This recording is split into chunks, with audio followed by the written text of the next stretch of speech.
Ever felt trapped in your SIP, wondering if you can hit the brakes when life throws a curveball? You're not alone. And here's the good news, you can stop, pause, or modify your SIP anytime. No penalties, no drama. But should you? That's where things get interesting. Let's break it down in this video. Hi, welcome to holisticinvestment.in, where we simplify the world of personal finance for individual investors like you. Most people think SIPs, systematic investment plans, are rigid, like a gym membership that keeps charging you even if you have stopped going. But here's the truth, you can stop anytime. There are no exit penalties. Just inform your fund house. But is there any penalty for breaking a SIP? Nope, zero penalties. But if your investment is in ELSS or has an exit load, you may have to wait before withdrawing. And number two, pause instead of quitting. Need a break?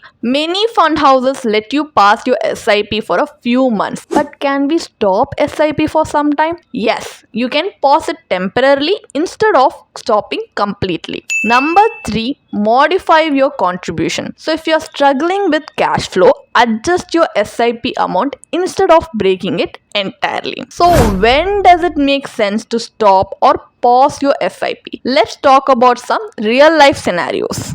Number one, you lose your job. Emergency fund running low. Pausing, not breaking your SIP is smarter. Number two, emergency expenses. Medical bills or family crisis. Before breaking your SIP, consider liquidating other non-essential assets first. Will I get my money back if I cancel my SIP? Yes, your money stays invested in the mutual fund and you can redeem it anytime, subject to exit loads or lock-in periods. Number three, a once-in-a-lifetime opportunity. You got a golden investment or business opportunity. Redirecting SIP money could make sense, but only if it beats the long-term benefits of compounding. So let's be honest, investing is emotional. Fear, regret, panic, they mess with your decisions. Market crash, you panic. The worst move is to sell. SIPs actually thrive during volatility because of rupee cost averaging.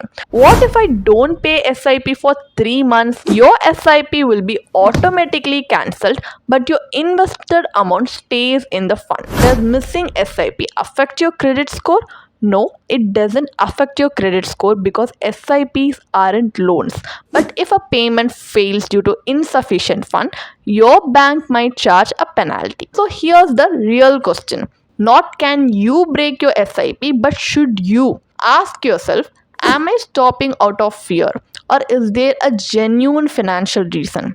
Can I pause or reduce my SIP instead of completely stopping? And will I realistically restart my SIP once I stop? Most investors who stop never restart. The biggest winners, they stay in the game. So can you break your SIP? Yes. But should you? Only if your future self will thank you for it. So if you found this video helpful, smash that like button, share this video and subscribe for more smart investing tips. Want personalized guidance? Then click the link in the description to book a free consultation with a certified financial planner today. See you in the next video. Thank you for watching. Definitely check out the blog post we have posted on our website through the link in the description.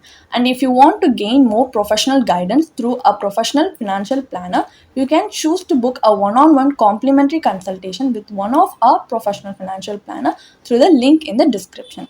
Also, if you want to gain more investment and financial insights through the leading experts in the finance industry, we also conduct regularly free live webinars through which you can register and gain these insights. The link is in the description.